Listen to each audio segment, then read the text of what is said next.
ਇਹ ਕਿੰਨੇ ਕਿਲੋ ਹੋ ਗਏ ਸਰ? ਖੜ ਰਹਿਣ ਦੇ, ਕੰਦਰ ਨਾ ਹੋਵੇ। ਕੀ ਹੈ ਜੀ, ਕਿੱਥੇ ਦੱਸੋ, ਕਿਹੜੀ ਸੀਟਾਂ ਕਿਹੜੀਆਂ?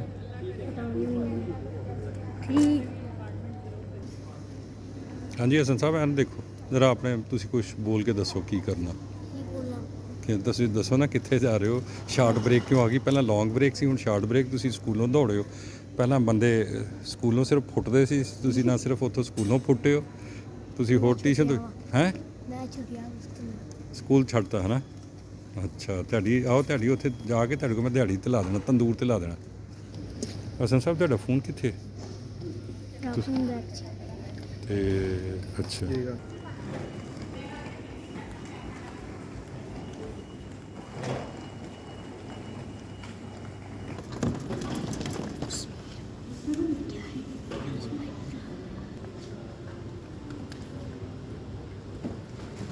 ਓਏ ਉਹ ਬਾਂਦਰ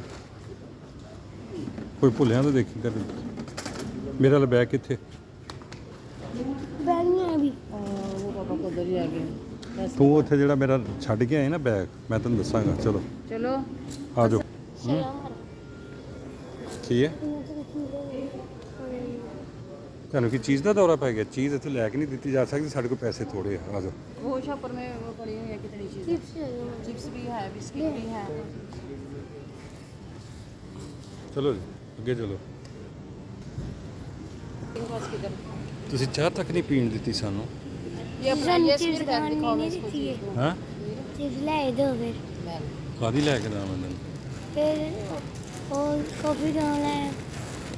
ਅਮਾਨ ਨਾ ਉਹ ਸਿਕਿਉਰਿਟੀ ਵਾਲੇ ਨਹੀਂ ਕਹਿੰਦੇ ਹਸਨ ਵੀਲਾ ਵਾਲਾ ਨਹੀਂ? ਰਸ ਤੇਰਾ ਉਹ ਸਿਕਿਉਰਿਟੀ ਵਾਲੇ ਨੇ ਤੈਨੂੰ ਕਿੱਦਾਂ ਪਛਾਣਿਆ? ਉਹ ਕਹਿੰਦਾ ਹਸਨ ਵੀਲਾ ਵਾਲਾ ਹੈ। ਓਏ ਉਹ ਬਾਂਦਰਾ ਜਿਹਾ ਤੈਨੂੰ ਕਿੱਦਾਂ ਪਛਾਣਿਆ? ਹਾਲੇ ਤੇਰੀ 35 ਸੱਸਾਂ ਤੈਨੂੰ ਸਿਪਾਹੀ ਨੇ ਪਛਾਣ ਲਿਆ। ਤੂੰ ਕਿਤੇ ਵਾਂਟਡ ਤੇ ਨਹੀਂ ਹੋਵਾਂਗਾ? ਹਸਨ ਸਾਹਿਬ ਤੁਸੀਂ ਇੰਨੀਆਂ ਬ੍ਰੇਕਾਂ ਕਾਹਤੋਂ ਕਰ ਰਹੇ ਹੋ? ਤੁਸੀਂ ਸਕੂਲ 'ਚ ਦੌੜਨੇ ਦੀ ਖਾਤਰ ਸਾਰੀਆਂ ਬ੍ਰੇਕਾਂ ਕਰ ਰਹੇ ਹੋ। ਅੱਜ ਫਿਰ ਤੁਸੀਂ ਨਾਨੀ ਨਾਲ ਦਗਾ ਕਰਕੇ ਆ ਗਏ ਹੋ। ਨਾਨਾ ਨਾਲ ਕਾਹਤੋਂ ਫਰਾਡ ਮਾਰੇ? ਰਾਤੀ ਪਿਓ ਨਾਲ ਮਾਰਿਆ, ਇਸ ਵਾਰੀ ਤੂੰ ਫਰਾਡ ਕਰ ਲਿਆ ਨਾ ਪਿਓ ਨਾਲ। ਕੋਈ ਗੱਲ ਨਹੀਂ, ਮਹੀਨੇ ਬਾਅਦ ਜਿਹੜੇ ਅਗਲੀ ਤੇਰੀ ਬ੍ਰੇਕ ਆਣੀ ਨਾ, ਤੂੰ ਕੱਲੀ ਇੱਥੇ ਨਾਨੀ ਨਾਲ ਬ੍ਰੇਕ ਮਨਾਉਣੀ ਹੈ। ਕੀ ਕਹਿੰਦਾ ਦੱਸ ਨਾ ਮੈਨੂੰ।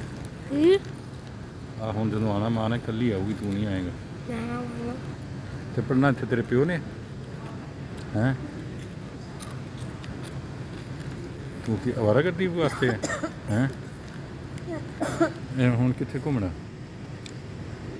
ਹੈ? ਨਹੀਂ ਉੱਥੇ